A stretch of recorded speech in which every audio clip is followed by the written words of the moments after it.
আমি তো বলি আমার জাতি যদি কিচ্ছু না করত, সারাদিন পরে ঘুমানোর সময় যদি হাত দুইটা উঠায় চোখের একটু পানি ছেড়া বলতো, মালিক এত বড় সংসার, এত যাই ঝামেলা সব সামনে নিয়ে সারা দিন তোর কাছে আসতে পারি নাই, এখন ঘুমাইতে চললাম, সকালে যদি উঠাস তাইলে উঠবো, নাইলে চির নিদ্রা হয়ে যাবে। কেননা ঘুম তো মৃত্যুই, ঘুম তো মারা যাওয়াই, নাইলে ঘুমের থেকে ওঠার দোয়া এটা কেন হবে? আলহামদুলিল্লাহিল্লাযী আহইয়ানা বাদা মা আমাতানা ওয়া ইলাইহিন নুশুর। ঘুম যদি মৃত্যু মরা না হইতো, মৃত্যু বরণ করা না হইতো, তাহলে এই দোয়া ঘুমের থেকে উঠার হতো তো হইতো কেন? অন্য দোয়া হইতো, আরো তো কত দোয়া হইতে পারত। বোঝা গেল আমি মৃত্যুর থেকে ফিরে আসছি, মরে গেছিলাম ঘুমের ভিতরে। আমার জাতি যদি শোয়ার আগে হাত দুইটা উঠায় তওবা করে শুইতো, নারী পুরুষ নির্বিশেষে, এইখানে তো এই বিশাল ওই মাথা পর্যন্ত একজনও পাওয়া যাবে কিনা যে ডেলি আমি ঘুমানোর আগে কমসে কম একটু হাত উঠায় তওবা করে হইলেও ঘুমাই, আল্লাহকে বইলা ঘুমাই, আল্লাহ যেমন করার ছিল সারাদিন করতে পারি নাই, যেমন পড়ার ছিল পড়তে পারি নাই, তোমার দিকে ছুটার ছিল সরতে পারি নাই, আমি কিন্তু মাপ চায় ঘুমাইতেছি। যদি উঠায় নাও ঘুমের ভিতরে, তাইলে ওদের অন্তর্ভুক্ত করো যাদের ব্যাপারে তুমি নিজেই কোরআনে বলছো ইউহিব্বুত তাওয়াবিন ওয়া ইউহিব্বুল মুতাতাহহিরিন। তুমি তওবাকারীকে ভালোবাসো, আমাকেও ভালোবাসার চাদর দিয়া ডাইকা। আমার জাতি যদি ঘুমানোর সময় একটু তওবা করে ঘুমাইতো, একজনও তো হাত উঠাইতে পারবে না যে আমি ঘুমানোর সময় ডেলি তওবা করে ঘুমাই, তওবায় আমি অভ্যস্ত। যুবক আসো, ভাবো, সবার পায়ে হাত রাখা বলতেছি, যে যে স্থানে আছি, যার যতটুকু পজিশন দুনিয়াতে, রিক্সা চালাও, তুমিও ভাবো যে এই ছোট জীবনটা কেন দিলেন? বাবা উচিত কেন দিলেন? ওই জান্নাত পাওয়ার জন্য দিলেন। বলে আপনি কি করে বলেন? এই জন্যই বলি, কেন আমাদের যাত্রা জান্নাত থেকে, আমরা জান্নাতে যাব। আদম আলাইহিস সালাম জান্নাত থেকে যাত্রা শুরু করছেন, আবার উনি ফিরা জান্নাতেই যাবেন। আমাদেরকে যদি আল্লাহ জান্নাত না দিবে, তাহলে মুসলমানের ঘরে আমার অস্তিত্ব দিল তো দিল কেন? আমি তো ডিমান্ড নোটও ভরি নাই, আমি তো আল্লাহর কাছে চাইও নাই, আমি তো আল্লাহর কাছে অনুরোধও করি নাই। আল্লাহ সদ ইচ্ছা আমাকে মুসলমানের ঘরে পাঠাইছেন। দুনিয়াতে পা রাখতে দেরি, আজান একামতের ধ্বনি আমার কানে আসতে দেরি হয় নাই। কিন্তু সব সত্য, কিন্তু এটাও সত্য আমি সবকিছু পাওয়ার পরে হারায় গেলাম, আল্লাহকে ভুলা গেলাম। এই জন্যই কোরআন আমাদের কানে ধ্বনি দেয়, কুতিলাল ইনসানু মা আকফারা। ও মানুষ, তুই অকৃতজ্ঞ হইলি তো হইলি কি করে? উচিত তো ছিল ফল আসলে গাছ আরো ঝুঁকবে, ফল আসলে আরো ঝুঁকবে। উচিত তো ছিল শিক্ষিত মানুষগুলা শিক্ষিত হইয়া 24 ঘন্টা আল্লাহর কুদরতি পায়ে পড়া থাকবে। উচিত তো ছিল ধনী ধন পাওয়ার পরে আল্লাহর কাছে কাছে থাকবে। উচিত তো ছিল যুবক যৌবন পাওয়ার পরে আল্লাহর কুদরতি পায়ে যায় মাথা ঠেকায় দিবে, মালিক তুই আমাকে যৌবন দিছিস, দূরে যাই তো যাই কি করা, যৌবন তো তোরই দেওয়া। 24 ঘন্টা আমাদের উপরে রহমতের বৃষ্টি বর্ষিত হইতে থাকে। তারপরও আমাদের সমাজের মানুষগুলা একটু ভাবে না, একটু চিন্তা করে না, এই ছোট জীবনটা কেন দিল? আসলাম আর যাব। উর্দুতে বলে খানা কামানা খানা সোনা সুবা পাখানা। এটার জন্য তো দুনিয়ায় দেন নাই, জীবনটা দেন নাই যে কামাবো, খাবো, ঘুমাবো, আর সকালে খালি করব, আবার কামানোর জন্য ছুটবো। মা বোনরা হয়তো একটা আটটা বেশি করে, পকানা সাজনা সাজানা, খানা খিলানা, সোনা, আর পরেরটা তো সবারই সমান। এতটুক হয়তো মা বোনদের দুই একটা বেশি, চার চারা তো পুরুষের সমানই। এই জন্য জীবন কানা। আসেন ভাবি, কোন দিন এটা ফুরে যাবে কেউ জানবে না। মৌত কারো কাছে মিস কল দিয়ে আসে না। দুনিয়ার কোনো ব্যক্তিত্ব নাই, একজন ব্যক্তিত্ব ছিলেন, মৃত্যু যার কাছে বইলা আসতে হয়েছে। আল্লাহ নিজে বলছেন মালাকুল মৌতকে, বন্ধুর কাছে যাবে, অনুমতি দিলে ঢুকবে, নাইলে ঢুকবে না। অনুমতি নিয়ে বুকে হাত রাখবে, নাইলে রাখবে না। আমার বন্ধুর অনুমতি ছাড়া হাত রাখবে না বুকে। একজনই দুনিয়াতে ব্যক্তিত্ব ছিল যার কাছে অনুমতি নিয়ে আসছে, কারো কাছে আজ পর্যন্ত অনুমতি নিয়ে আসে না, আর আসবেও না। সত্য এটাই। এই জন্য আসেন, ওই জান্নাত, এটাই আমাদের ছোট জীবনটার উদ্দেশ্য। এই জন্যই আল্লাহ ডেলি ডাকে, 5 বেলা ডাকে, গ্যারান্টি দিয়া ডাকে, সিল লাগায় ডাকে। ইদা সালুহা সালুহা সাইরুল আমাল। 5 ওয়াক্ত নামাজ যদি এই উম্মত কমপ্লিট করে দেখাইতে পারে, তো আল্লাহ আমাদের নবীজির সাথে ওয়াদা করছেন, আমিও আপনার উম্মতের জীবনকে কমপ্লিট বলে লেখা দিব। কোনো বিষয়ে হাতই লাগাবো না, চোখই বুলাবো না, নামাজ ঠিক তো ঠিক। মুহাম্মদুর রাসূলুল্লাহ সাল্লাল্লাহু আলাইহি ওয়াসাল্লাম এই জন্যই আসছে, এই জন্যই জীবনটা ভর চোখের পানি ঝরাইছেন, এখনো জড়াইতেছে। কিয়ামতের মাঠে আমাদেরকে নিয়ে চিৎকার দিবে, উম্মতি উম্মতি বলে চিৎকার দিবে। আসছিল যুবক, যৌবন অবস্থায় তোমাকে জান্নাত পাওয়ায় দেওয়ার জন্য, নাইলে যে হাদিস শুনাইছি এটা কোনোদিন হইতো না, কোনোদিন হইতো না। যৌবন আসতে দেরি, পাইতে দেরি, তোমাকে জান্নাতের নিচে গ্যালারি বুকিং দিতে দেরি হবে না। তোমার জন্য আরশের নিচে তোমার জন্য গ্যালারি বুকিং হবে, সুপার ডিলাক্স গ্যালারি। সাবাতু ইয়াদিল্লুহুমুল্লাহু তাহতা দিল্লি আরশি ইয়াউমা লা দিল্লা ইল্লা দিল্লু শাবুন নাশা ফি ইবাদাতিল্লাহ। ওই যুবক যে দুনিয়ার এই গান্দা জিনিসের থেকে 60-70 বছরের জন্য চোখ বন্ধ করে নিছে, কান বন্ধ করে নিছে, জবান বন্ধ করে নিয়ে দৌড় লাগাইছে, আল্লাহ বলে তোমাকে আরশের নিচের সুপার ডিলাক্স গ্যালারিতে জায়গা দিবে। কিয়ামতের দিন ওইখানে জায়গা দিবে। হ্যাঁ, ওইখানে শুধু খালি মুখে বসে থাকতে হবে না, সব থাকবে ওইখানে, সব খাইতে থাকবে, সব বুক করতে থাকবে, আমল নামা উঠতে উঠতে ডাইনাতে চলে আসবে। তোমার যাইতেও হবে না, উঠতে উঠতে ফেরেশতা নিয়ে আসবে হাতে, ডাইন হাতে। আজকে যেরকম ছক্কা মারলে তোমরা বাজার গরম করে ফেলো, মহল্লা গরম করে ফেলো, ঠিক না? আরে বোঝো তো আমার কথা, কার ছক্কা? ক্রিকেটে দেখো না মাঝে মাঝে তোমাদের পছন্দের প্লেয়ার যদি ছক্কা মারে বা টিম যদি ছক্কা মারে, তাহলে পুরো বাজার গরম করে ফেলো, ঠিক না? আমল নামা ডাইনাতে আসতে দেরি, আরশের নিচ গরম করতে দেরি করবে না। উমুকরা উ কিতাবিয়া বলে একটা চিৎকার দিবে, আরশ পর্যন্ত কাইপা উঠবে। আল্লাহ মুস্কি মুস্কি হাসবে যে দেখো কি চিৎকার দিতেছে। ডাইনাতে চলে আসবে, আম্মা মান উতিয়া কিতাবাহু বিয়ামিনি। ডাইনাতে আসতে দেরি, চিৎকার দিতে দেরি হবে না। এটা চিৎকার, খুশির চিৎকার, উমুকরা ও কিতাবিয়া। আর শুধু এটাই না, ওইখানে যে নাস্তাও খাবে। বললাম না খাওন আছে, খাওন আরশের নিচে। জান্নাতের মাছের কলিজার কাবাব আর জান্নাতের রুটি খাওয়াবে। ফেরেশতারা আয়সা বলবে, আল্লাহর ওলি দুপুরের খানা জান্নাতে খাইতে হবে। এইখানে বৈশা বৈশা একজন আরেকজনের দেখায় সময় কাটাইলে চলবে না। জিজ্ঞাসা করবে কি পাকাইছে আল্লাহ দুপুরে? জাবাহা লাকুম সাওরাল জান্নাত, জান্নাতের ষাঁড় জবাব। জিজ্ঞাসা করবে কোথার থেকে আনছে?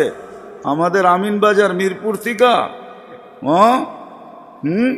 কেনা রব্বা হাফি আকনাফিল জান্নাহ, জান্নাতের কোনায় কোনায় বিচরণ হয়ে বড় হয়েছে। জিজ্ঞাসা করবে কি গাছ খাওয়াইছে আল্লাহ? ফেরেশতারা বলবে হাশিশ আর জাফরান, পিওর জাফরানের গাছ খাওয়া বড় হয়েছে। বর্ণনা শোনার পরে মুখে পানি এসে পড়বে, উঠবে জান্নাতে যাওয়ার জন্য, উঠতে দেরি। নূরুহুম ইয়াসা, ওই দিন নামাজের মজা বুঝে আসবে, ওই দিন উজুর মজা বুঝে আসবে। যেইখানে উজুর ব্যবহার হয়েছে ওইখান থেকে নূর ফুটা বাহির হবে, যেই জায়গা নামাজে ব্যবহার হয়েছে ওখান থেকে নূর ফুটা বাহির হবে। দোজকের পাশে যাবে, দুনিয়ায় কি রংবাজ। দুজক যখন জিজ্ঞাসা করবে তোমরা কারা, তো সব রং বুড়াও রংবাজ হয়ে যাবে। রংবাজ বোঝেন তো? দুজকের পরিচয় দিবে, চিনো না বুঝি আমার ঘরে? হ্যাঁ চিনো না? নিজেকে পরিচয় দিবে ঘন্টা ভর, তারপরে দুজক বলবে মাপ চাই বাবা, জিজ্ঞাসা করেও বিপদে পড়ছে। তোমরা ধীর গতিতে পার হবে না, দ্রুত গতিতে পার হবে। কাইলা তাশউর, এমন না যে পদ্মা ব্রিজ নতুন দেখতে গেছো, গাড়িওয়ালা করে বলছে আস্তে আস্তে চালা, একটু দেখালোই, আবার কবে আইনা নাই, ঠিক না? ওটার ভিতরে লেখা আছে কিন্তু কত মাইল স্পিরিটে চালাইতে হবে, এর চেয়ে কম দাঁড়াইলে খবর আছে, সিসি ক্যামেরা লাগাইয়া দিছে। কিন্তু দুযোগও বলবে দীর্ঘতিতে যেও না, আগুন নিভা যাবে, তোমরা এরম দত্তিতে পার হবে যে খবরই না হয়, উঠবে আর ওই পারে যে ঠক করে লেগে যাবে। আর ফেরেশতারা প্রটোকল দেওয়ার জন্য দাঁড়ায় থাকবে। ওয়াসিকাল্লাযীনা তাকাউ রাব্বাহুম ইলাল জান্নাতি সুমারা হাত্তা ইযা জাউহা ফুতিহাত আবওয়াবুহা ওয়া ক্বালা লাহুম খাজানাতুহা সালাম। ফেরেশতারা প্রটোকল দিবে, বলবে চিরদিনের লেগে ঢোকো জান্নাতে। আমাদের নবীজি এটাও জানায় দিয়েছেন এই উম্মতকে, শুধু আমাদের নবীজি আর এই উম্মতকে, যুবক তোমাদের জান্ডা কিন্তু হাসান হুসাইনের হাতে থাকবে, মজা অন্যরকম হবে। মা বোনদের জান্ডা ফাতেমা রাদিয়াল্লাহু তাআলা আনহার হাতে থাকবে। আমাদের বয়স্কদের জান্ডা আবু বকর আর ওমর রাদিয়াল্লাহু তাআলা আনহুমার হাতে থাকবে। আল্লাহর নবীজি আগে আগে থাকবে। ওয়াস্তাকবিলুনি উম্মতি রব্বি, আল্লাহ জান্নাতের গেটে আমাদেরকে স্বাগত জানাবে। কেমন হবে? সর্বশেষ যে জান্নাতে যাবে, সর্বশেষ, শেষ পড়ার কেউ যাবে না। ও যখন জান্নাতের দরজায় যাবে, হুর দেইকা 40 বছর তাকায় থাকবে, খালি রূপ দেইকা 40 বছরের লেগে ট্যা হয়ে যাবে, ট্যা। 40 বছর পরে হুর ওর গালের ভিতরে চিমটিকাইটা বলবে, খালি দেখবি আর কিছু কাহিনী নাই, আর কত দেখবি তুই আমারে, চল ভিতরে। ওই জান্নাতের জন্য ছোট জীবনটা দিছে, ওটার জন্যই যার কাছে যে যেই অবস্থানে, এই অবস্থানটা ওই জান্নাতের জন্য কাটাবে কিভাবে, এটার জন্য মুহাম্মাদুর রাসূলুল্লাহ সাল্লাল্লাহু আলাইহি ওয়াসাল্লাম। আমি তো বলি যুবক, হায় এই জীবনে তো কতবারই চুল কাটলা, ঠিক না? কাটো নাই চুল? হ্যাঁ, কমসে কম তো ঈদে কাটো, ঠিক না? আজ পর্যন্ত সেলুনে যে কোনোদিন বলছো যে আজকে তোদের যতগুলা ডিজাইন আছে এগুলা সরা? ও যদি বলে তোর মাথায় কি হলো, কয় না না সরা তুই এই ডিজাইন। আজকে আমি নিয়ত করে আসছি আমার চুল কাটবো আমার নবীর ডিজাইনে, আমাকে কাটা দিবি। একজন যুবক দেখো, বলো কসম খোদার, যদি তুমি নবীর মহব্বতে একদিন চুলও কাটতে পারো, তাহলে আমি জানি তোমার যদি ঈমান নিয়ে মরতে পারো, একদিনের চুল কাটা তোমাকে জান্নাতে নিয়ে যাবে। নবীর আদর্শ আল্লাহর কাছে বড় প্রিয়।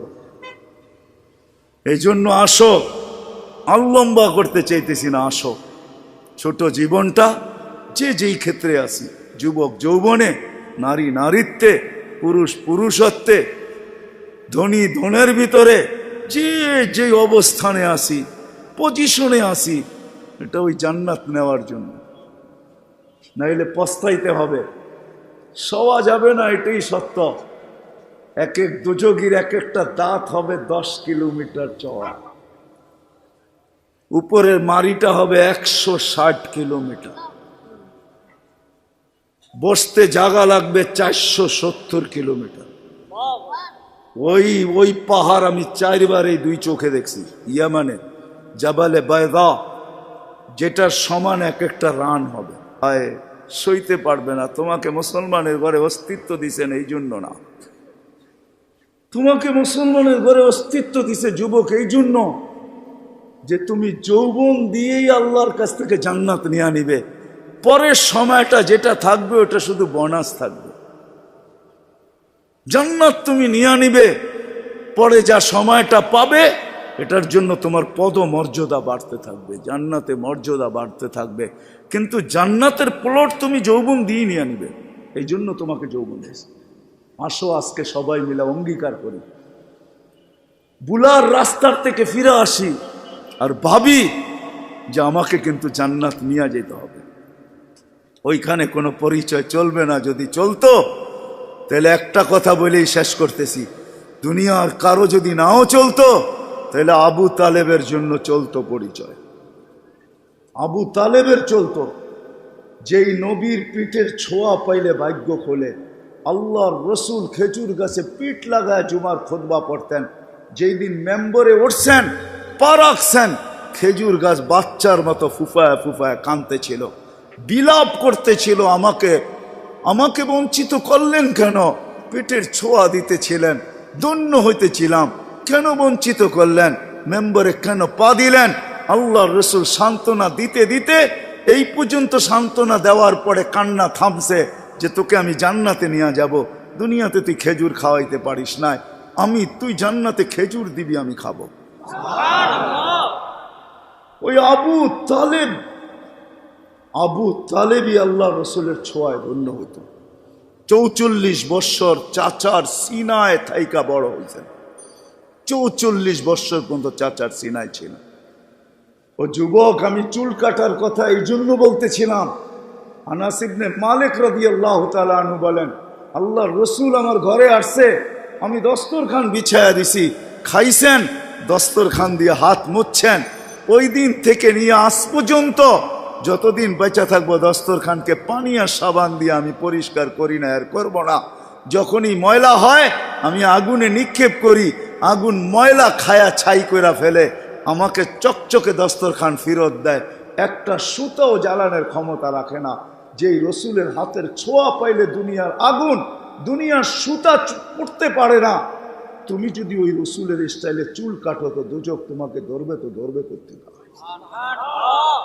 আমার কাছে লজিক আছে, যুক্তি আছে। আসো, কোনো পরিচয় চলবে না, চলবে শুধু মুহাম্মদুর রাসূলুল্লাহ, তার আদর্শ চলবে। এই জন্য আসেন, ওয়াদা করি আজকের থেকে যে আমি আমার জীবনটাকে আল্লাহর রসুলের আদর্শে যে জায়গায় আছি, গরিব গুরবতের ভিতরে থেকে, হায় গরিব তো ভাবে দুনিয়াও পেলাম না, আমিও ভাবি গরিব দুনিয়াও পেল না, আখেরাত যেন হাতছাড়া না হয়। কিয়ামতের মাঠের আধিপত্য গরিবদেরই থাকবে। একটাই সম্প্রদায় কিয়ামতের মাঠে যাদের হিসাব কিতাব হবে না, কানে কানে ফেরেশতা বলবে ইনতালিকু ইলাল জান্নাতি বিগাইরি হিসাব ওয়ালা কিতাব, তোমাদের হিসাবও নাই কিতাবও নাই, চলো জান্নাতে চলো। এই জন্যই আল্লাহ রসুল গরিবদের ভিতরে উঠতে চাইছেন। অহশুরনি ফি জুমরাতিল মাসাকিন, হিসাব কিতাব নাই। শুধু এইখানেই শেষ না, আল্লাহ বলবে তামাত্তাউ 500 ইয়াম হাত্তা ইয়াদখুলাল আগনিয়া, দুনিয়াওয়ালারা দুনিয়ায় ভোগ করছে 60-70 বৎসর তোদেরকে দেখায় দেখায়, তোরা খাবি 500 বৎসর ওদেরকে দেখায় দেখা। 500 বৎসর পরে ধনীদেরকে যেতে দিবে, এই পাশে বসায় রাখবে, বলে বসো আর দেখো ভিতরে কি করে। গরিব বড় বড় বার্গার লইব, 2 হাতে ধরে টানবো আর খাইব। বড় বড় গ্রিল লইব, দুনিয়ার যত খানা জান্নাতের এটা লইব, আর লম্বা লম্বা টান দিব আর দেখাইব আর চোখে টিপি দিব। কি বয়ে রয়েছেন কেন? ঠিক না? আমি তো মাঝে মাঝে বলি হুজুররা কি বলবে জানি না, হুরেরও যদি আয়ে বলবো পরে অনেক সময় আছে তোর লোকে দেখা করার, যা এখন 500 বছর খাওয়ার অনুমতি দিছে, দুনিয়ার 60টা মিটায় লই, 500 বছর খায়া লই, পরে দেখা করবো বাগেন থেকে। হুরের কাছেও যাবো না। আল্লাহ ওই গরিবকেও ওই ক্ষেত্র দিছেন, ধনীর জন্যও দিছেন। ধনীর জন্য যে দেন না এমন না, তাহলে ফুসাইল ইবনে ইয়াজ রহমতুল্লাহ আলাইহি বলতেন না, আমাদের সমাজের বিত্তশালীরা যদি গরিবের বাড়িতে যায় আর যা তালাশ করে কার ঘরে কি পাক হইলো কি হইলো না, আল্লাহর রসুল বলে তুবাল আমির আলা বাবিল ফকির, এর চেয়ে উত্তম ধনী কেউ নাই যে গরিবের দরজায় যায় খটখটায়। ফুজাইল ইবনে ইয়াজ বলে তুমি 1 লোকমা ক্ষুধার্তের মুখে উঠায় দিবা, লোকমাতুন ফি বাতনিন যায় খায়রুম মিন বিনাই জামে, একজন আল্লাহর ঘর বানায় যা না পাবে, তুমি গরিবের ক্ষুধার্তের মুখে 1 লোকমা উঠায় দিয়ে এর চেয়ে বেশি সওয়াব পাবে। আল্লাহর ঘর বানাইলে জান্নাত পাওয়া যায়, গরিবের মুখে 1 লোকমা খানা উঠায় দিয়েও জান্নাত পাওয়া যায়। হাদিসে কুদসি আছে, আল্লাহ বলে আমি ক্ষুধার্ত ছিলাম, তুমি কেন খাওয়াইলে না? তো বান্দা বলবে আপনি, সুবহান, আপনি আবার ক্ষুধার্ত? তা আল্লাহ মানুষ সামনে নিয়ে আসবে, এ ক্ষুধার্ত ছিল, তোমার কাছে হাত পাচ্ছে, তুমি ধাক্কা দিয়া বাহির করে দিছ, একে খাওয়াইলে আমাকে খাওয়ানো হতো। জিজ্ঞেস করেন হাদিস আছে না নাই? আমি কাপড়হীন ছিলাম, তুমি কেন আমাকে কাপড় পরাইলে না? ধনীকেও ধন দিছেন এই জন্য, শিক্ষিতকেও শিক্ষা দিছেন এই জন্য। আসেন, অর্জন করব তো, শিখব তো, পাক্কা ওয়াদা? নামান সর্বশেষ ওয়াদা, আজকের থেকে নামাজ ছাড়বো না। ওয়াদা, কিন্তু ওয়াদা হইলে উঠান, নাইলে উঠান না। আজকের থেকে নামাজ কোনো মতে ছাড়বো না। আর সর্বশেষ কথা, আলেম ওলামাদের কাছ থেকে শিখে